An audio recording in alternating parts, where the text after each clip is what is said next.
अस्सलामुअलैकुम दोस्तों, आज की स्टोरी आपको बहुत कुछ सिखाएगी। एक बादशाह ने अपने 3 वजीर को बुलाया और तीनों के हाथ में एक एक थैला दे दिया और कहा कि तुम अलग अलग बागीचे में जाओ और मेरे लिए अच्छे मीठे और ताजे फल से थैला भरकर मेरे पास लेकर आओ। वजीर हैरान हो गए कि कैसा हुक्म है, लेकिन बादशाह का था, मानना था।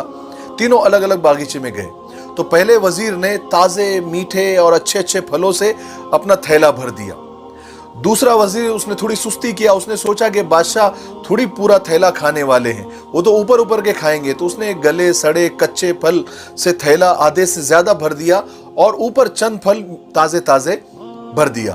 तीसरा वजीर उससे ज्यादा सुस्त था, उसने सोचा कि बादशाह ने तो ऐसे ही मंगाए होंगे, बादशाह के पास फलों की क्या कमी है, इसलिए उसने घास फूस से थैला अपना पूरा भर दिया और तीनों आ गए। दूसरे दिन बादशाह ने तीनों वजीर को बुलाया और हुक्म दिया। आगे क्या हुआ दूसरे पार्ट। जब वो तीनों वजीर हाजिर हुए महल में तो बादशाह ने एक नया हुक्म दिया।